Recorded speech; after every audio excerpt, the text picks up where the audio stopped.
What is Tune-Yards? Who is Merrill Garbus? Are these two connected? Yes, I don't know what the point of that intro was, I just didn't want to make this boring. Tune-Yards is an art pop project fronted by Merrill Garbus. The project seems to be very heavily influenced by Afrobeat music and other forms of African music in general. I have very much enjoyed the way that Tune-Yards embraces these influences, but in a way that is entirely original and unique, and actually has a bit of a socially conscious edge to it as well. Merrill Garbus very much comments on ideas like colonialism and culture and appropriation, which is an interesting discussion point because I am aware that Merrill Garbus herself has been the discussion point when it comes to her influences from African music. Is what she is doing cultural appropriation? Now, I am neither qualified nor willing to expand on this conversation in massive depth because I kind of want to get to the crux of this album. And don't worry, we will talk about the whole colonialism and appropriation thing in due time, but, you know, just think it's an interesting thing to keep in mind, and an important thing too, because I personally don't think it's a stressful matter when it comes to the way that Merrill Garbus uses these influences. In fact, I think they're quite tasteful. I do think it is vital to be mindful of this sort of discussion point because, one, Merrill Garbus embraces it in her music, and two, just in general, it's just a good thing to keep in mind when you listen to music influenced by music from other cultures. Now, I have enjoyed Who Kill, I have enjoyed Nicky Knack. They have very creative production, very interesting polyrhythms and vocal performances. Merrill Garbus has a lot of fire to her voice, and the lyrics as well, they're very detailed, they're very substantial, they have a lot of strange nuances to the way they're written, especially if you listen to a track like Business, or Water Fountain, or My Country. They are also absolute jams. Musically, this new album, I Can Feel You Creep Into My Private Life, begins to embrace more of a disco and house-inspired pop sound. This is not a bad thing at all. In fact, I think musically, this album has, for the most part, that kind of front kind of nailed, you know? Right out of the bat, we get amazing grooves on the track Heart Attack. I love the way the strings seep into the track near the end as well. I also like how it kind of mellows down on Coast to Coast, which is still quite a gorgeous track. It's got a nice bass line. It also does a great job of cooking up a very cloudy atmosphere. The synth leads that kind of sail over the top, they are very nice too. Of course, the percussion, also on point, but that's kind of the norm for Merrill Garbus' music. There's always going to be some pretty cool rhythms, even on more polarizing tracks like Colonizer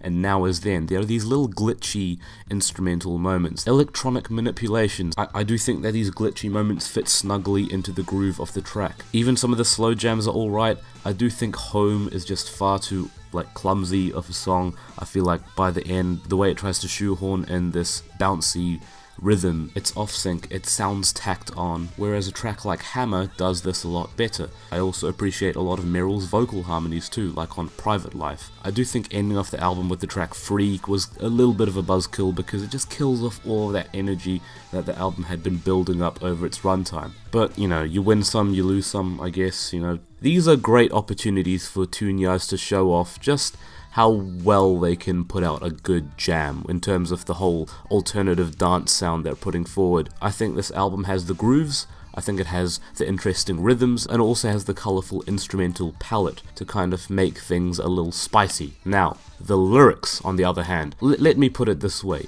What is trying to be a self-aware, conscious message about colonialism and appropriation is framed a little bit too clumsily on this album. On one hand, I think it's admirable that Merrill Garbus is acknowledging her position of privilege. She does this on tracks like Colonizer and ABC 123. She acknowledges white centralism, as well as how the act of hearing some traditional African music and deciding to take some of it and bringing that influence to her own music can feel like a sort of form of colonialism. It might not be blatantly so, but it certainly is a matter of concern for her. And I think the self-awareness there is admirable. However, I feel like a lot of the time she's trying to make these issues center around her instead of what the actual issue is. Often trying to excuse herself by self-deprecating, saying she's a fool, saying that she's only human. There's a sense that even though she's trying not to make it about her, she ends up still making it about her in the end. Another reason that I think the lyrical content of this album is a little clumsy is because I think the further embrace of genres like disco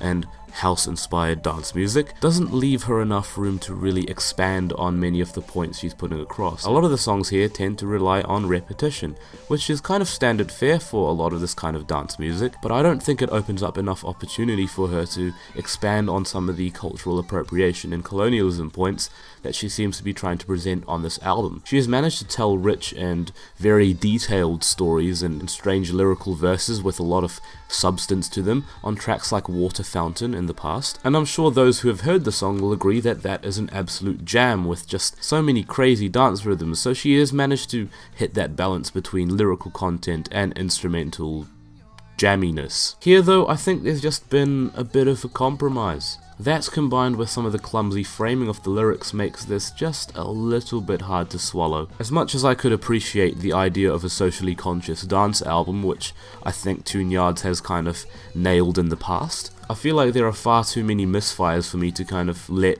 some of the moments on this album slide. I do think that it still has instrumentals that the art pop nut like yours truly should surely enjoy, but I can see this really slumping on me as the year goes on, because returning to it, I will still be bothered by some of the very clear flaws in the way that the lyrics come across, and believe me, they are very clearly heard and spoken aloud on this album. Listen, I like a lot of the production on this album. I think Meryl Garbus is an incredibly creative and eclectic musician. I really like her singing voice. I think it has fire, although maybe not as much as I would have liked to hear on this album in particular, but she definitely is a very talented vocalist. But there are so many moments here that fall short of the mark. As a concept album, which is what it's trying to be, it doesn't work that well. So in the end, I'm thinking maybe a strong 5 out of 10 to a light 6 out of 10 on this one.